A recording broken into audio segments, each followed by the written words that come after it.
প্রিয় দর্শক, সংবাদপত্রে বাংলাদেশ অনুষ্ঠান থেকে আমি রেজানুর রহমান আপনাদেরকে স্বাগত জানাচ্ছি। বিভিন্ন জাতীয় দৈনিকে প্রকাশিত খবরের বিশ্লেষণ নিয়ে আমাদের আজকের এই অনুষ্ঠানে অতিথি হিসেবে উপস্থিত আছেন দৈনিক যুগান্তরের সম্পাদক, জাতীয় প্রেস ক্লাবের সাবেক সভাপতি, বিশিষ্ট সাংবাদিক সাইফুল আলম। কেমন আছেন? আছি, ভালো আছি। পত্রপত্রিকায় প্রকাশিত কয়েকটা গুরুত্বপূর্ণ শিরোনাম আমি আপনাকে পড়ে শোনাই, তারপর আমরা আলোচনায় যেতে চাই। প্রথম আলোর শিরোনাম, সড়কে যেন হত্যাকাণ্ড চলছেই, তাপপ্রবাহ কমছে না, বৃষ্টি হতে পারে মে মাসের শুরুতে। দৈনিক সমকালের শিরোনাম, পুঁজিবাজারে বড় পতন, ক্রেতা শূন্য 200 শেয়ার, আগ্রাসন ও নৃশংসতার বিরুদ্ধে রুখে দাঁড়ান মাননীয় প্রধানমন্ত্রী। দৈনিক যুগান্তরের শিরোনাম, আন্দোলন চালিয়ে যাওয়ার ঘোষণা, শিক্ষার্থীদের চুয়েট বন্ধ, হল ত্যাগের নির্দেশ, আগ্রাসন রুখে দাঁড়ান, যুদ্ধকে না বলুন মাননীয় প্রধানমন্ত্রী, ব্যাংককে ইউএনএস কাপ অধিবেশনে বলেছেন। দৈনিক ইত্তেফাকের শিরোনাম, তাপের তীব্রতা মঙ্গলবার পর্যন্ত বাড়তেই থাকবে, নৃশংসতার বিরুদ্ধে রুখে দাঁড়ান, যুদ্ধকে না বলুন বিশ্ব নেতৃবৃন্দের উদ্দেশ্যে প্রধানমন্ত্রী, শিক্ষার্থীদের আন্দোলনের মুখে চুয়েট বন্ধ ঘোষণা। বাংলাদেশ প্রতিদিনের শিরোনাম, মন্ত্রী এমপির প্রভাব ঠেকানোর চ্যালেঞ্জ, উপজেলা পরিষদ নির্বাচন, বেনজিরের পরিবারের নগদ অর্থের অনুসন্ধান, কি করছেন হিট অফিসার, পাকিস্তানের প্রধানমন্ত্রী বললেন, বাংলাদেশের উন্নতি দেখে এখন লজ্জিত হই। কালের কণ্ঠের শিরোনাম, শেয়ার বাজারের হাহাকার, দরপতন থামছেই না। মানবজমিনের শিরোনাম, সীমা বেঁধে দেওয়ার পরও বড় দরপতন, লোডশেডিংয়ে দুর্ভোগ চরমে। খবরের কাগজের শিরোনাম, সক্ষমতায় ও বেসামাল ওয়াসা। জায়দিনের শিরোনাম, দাবদাহ গলছে সড়কের বিটুমিন, সংলাপে বিরোধ নিষ্পত্তি করুন, যুদ্ধকে না বলুন মাননীয় প্রধানমন্ত্রী। দেশ রূপান্তরের শিরোনাম, স্মার্টের ফাঁদে 5 লাখ লাইসেন্স, পতন ঠেকানো যাচ্ছে না কিছুতেই। ফ্লোর প্রাইস প্রত্যাহারের পর গত 18 জানুয়ারি থেকে ডিএসই এর প্রধান মূল্য সূচক 818 পয়েন্ট বা প্রায় 13% হারিয়েছে। জনকণ্ঠের শিরোনাম, আগ্রাসন, যুদ্ধকে না বলুন, ফের হেড অ্যালার্ট জারি, কাল থেকে 24 ভার্সিটির গুচ্ছ ভর্তি পরীক্ষা। আপনি শিরোনাম শুনলেন। আমাদের প্রায় একটি বিষয় নিয়ে আলোচনা করতেই হয়, যেমন আজকে প্রথম আলোতে শিরোনাম হয়েছে, সড়কে যেন হত্যাকাণ্ড চলছেই না, এবং একই সাথে দৈনিক যুগান্তর আপনার পত্রিকায় শিরোনাম হয়েছে, আন্দোলন চালিয়ে যাওয়ার ঘোষণা, শিক্ষার্থীদের চুয়েট বন্ধ, হল থেকে নির্দেশ। এই যে ছাত্রছাত্রীরা আন্দোলন করলেন, 2 জন শিক্ষার্থী মারা গেল, তারপরে হল বন্ধ হলো, এটাই কি পরিস্থিতি নিয়ন্ত্রণের মোক্ষম উপায়, নাকি আরো কিছু করণীয় ছিল? ধন্যবাদ আপনাকে। যে আসলে এটা একটা ব্যাপক ভিত্তিক আলোচনা, কারণ আমরা সাধারণত যখন কোনো একটি রোগে ভুগি কিংবা রোগটি ছড়িয়ে পড়ে, তখন কিন্তু আমরা একটা হিসেব করি যে গতকাল এতজন মারা গেছে, আজকে এতজন মারা গেছে, পরশু এতজন মারা গেছে। সড়ক দুর্ঘটনার হিসাবটা কিন্তু আমরা জানি, কিন্তু আমলে নেই না। গড়ে প্রায় প্রতিদিন বাংলাদেশে কম বেশি 15 জন মানুষ সড়ক দুর্ঘটনা। বছরে এই সংখ্যাটা 4-5 বছর আগে 5000 থাকলেও গত বছর কিংবা তার আগের বছরে 7000, 7500 পর্যন্ত বছরে সংখ্যাটা উন্নীত হচ্ছে। জীবন দিচ্ছে মানুষ জীবন দিচ্ছে। তো এটি একটি বিরাট সংখ্যা, এটা নিয়ে দীর্ঘ আলোচনা হয়েছে। আপনি জানেন যে অভিনেতা ইলিয়াস কাঞ্চন নিরাপদ সড়ক আন্দোলন দীর্ঘদিন করেছে। এরকম অনেক দুঃখজনক ঘটনা আছে যেগুলো বর্ণনা করা যায়। সব মৃত্যুই দুঃখজনক, কারণ যে প্রতিদিন যে গড়ে 15 জন মারা যাচ্ছে, প্রতিটি মৃত্যুই তো একটি পরিবারের কান্না, একটা পরিবারের ধসে পড়ার জন্য যথেষ্ট। এবং এটি কখনো রিকভার হয় না, কোনোভাবেই হচ্ছে না। তো সেখানে সড়ক দুর্ঘটনার অনেক কারণ, এগুলো আমরা আগে আলোচনা করেছি, যে দক্ষ চালক নেই, অপ্রশস্ত রাস্তা, রাস্তার উপরে বাজার ঘাট, একই সড়কে দ্রুতগতি এবং কম গতি সম্পন্ন গাড়ি চলাচল, ফিটনেসবিহীন গাড়ি ইত্যাদি অনেকগুলো কারণ রয়েছে। তো সেই সব কারণে সড়ক দুর্ঘটনাগুলো ঘটে। কিন্তু আশ্চর্যজনকভাবে আমরা আবার এটাও লক্ষ্য করি যে কোনো দায়িত্বশীল জায়গা থেকে সড়ক দুর্ঘটনাকে খুব একটা আমলে নেওয়া হয় না, এবং সবসময়ই যারা এই জাতীয় দুর্ঘটনাগুলো ঘটান অনেক ক্ষেত্রে কিন্তু অসাবধানতাবশত ঘটায় এবং মানে অতিরিক্ত প্রতিযোগিতামূলক দ্রুতগতিতে যাওয়ার জন্য ঘটায়। এবং মানুষ যে মারা যাবে, মানুষ একটা মূল্য, এটা আমলেই নেয় না।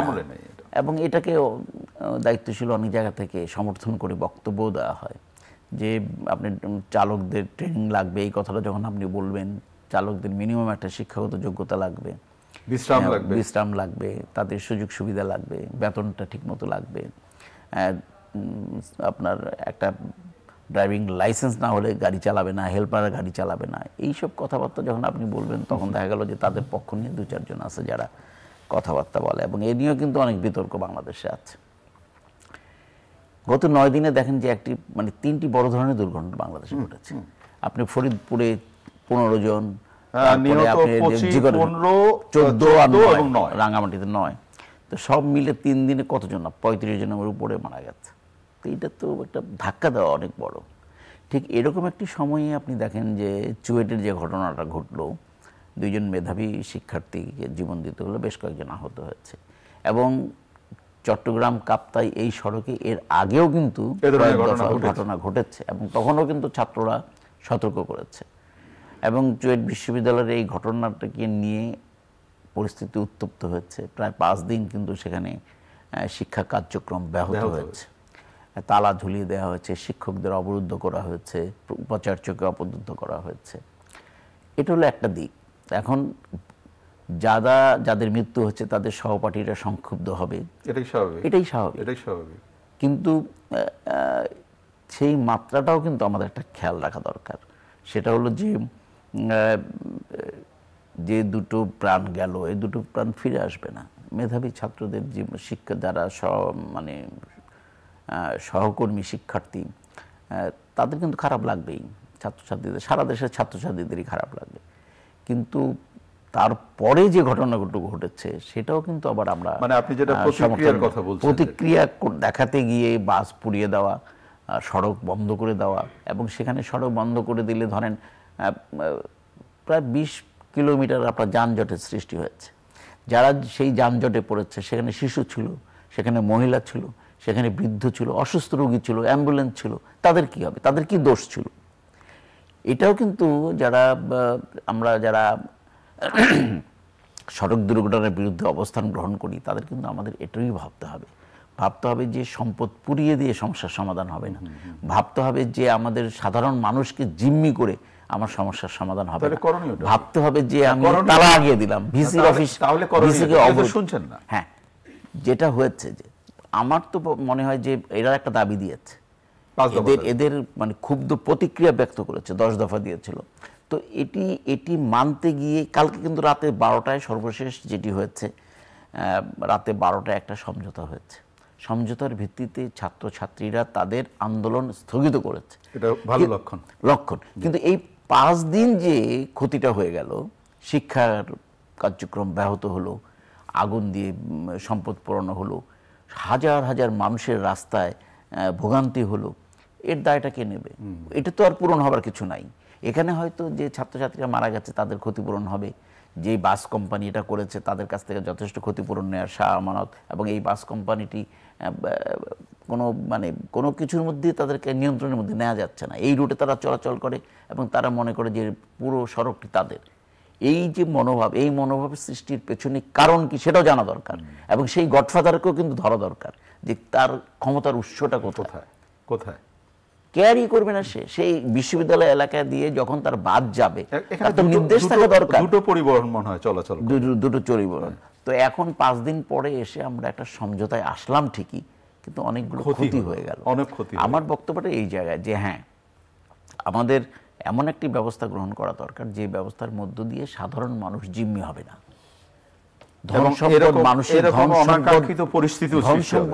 নষ্ট হবে না, ধন সম্পদের আপনার পুড়িয়ে দেওয়া হবে না। আপনার বাস পুড়িয়ে দিয়ে কি লাভ হলো? আপনার এটা হয়তো রাগের একটা ক্ষোভের বহিঃপ্রকাশ, তারপরে বহিঃপ্রকাশটা ধ্বংসাত্মক হওয়া উচিত না।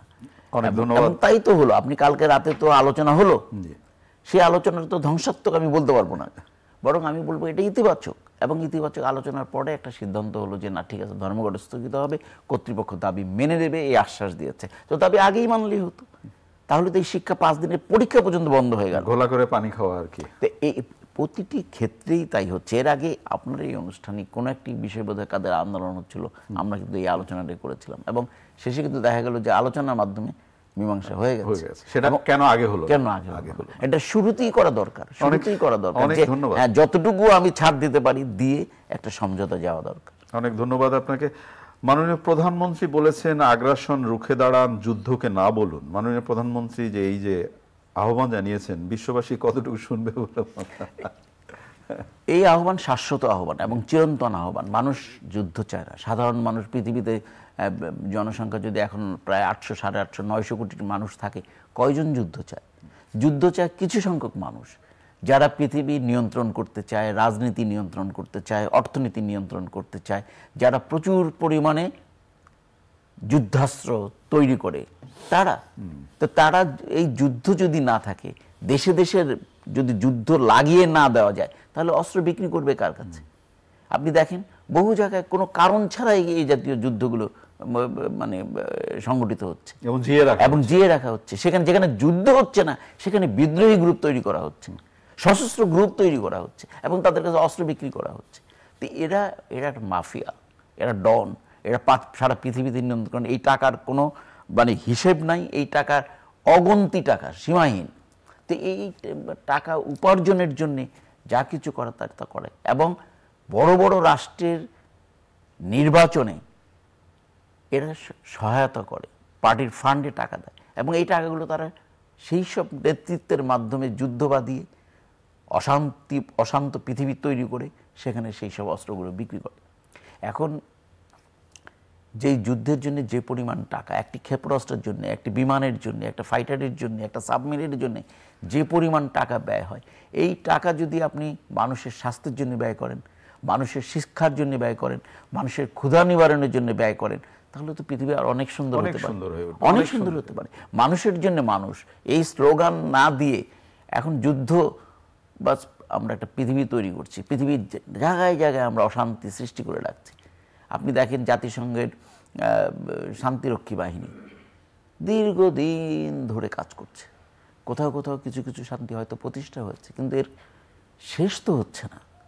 তো শেষ না হলে এই খাতে আমরা কত টাকা ব্যয় করছি? আপনি জানেন যে মানে বিশ্ব স্বাস্থ্য সংস্থা মাঝে মাঝে বন্ধ হয়ে যাওয়ার মতো হুমকির মধ্যে পড়ে শুধুমাত্র অর্থের কারণে। সেখানে অর্থের অভাব, সেখানে অর্থ কিন্তু কেউ দিচ্ছে না।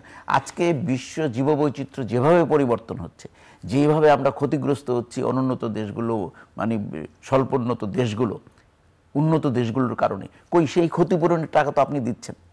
আপনি তো বিলিয়ন বিলিয়ন ডলার আপনি যারা যুদ্ধ করছে তাদের অর্থনৈতিক সাহায্য দিচ্ছেন, সেজন্য বিল পাস করছেন। আপনি অস্ত্রের জন্য বিলিয়ন বিলিয়ন ডলার দিচ্ছেন, আর আপনি কার্বন ডাই নিঃসরণ করে আমাকে যেভাবে ক্ষতিগ্রস্ত করছেন বাংলাদেশকে এবং বাংলাদেশের মতো আরো অনেকগুলো দেশকে, তাদের তো সেই ক্ষতিপূরণ দিচ্ছেন না।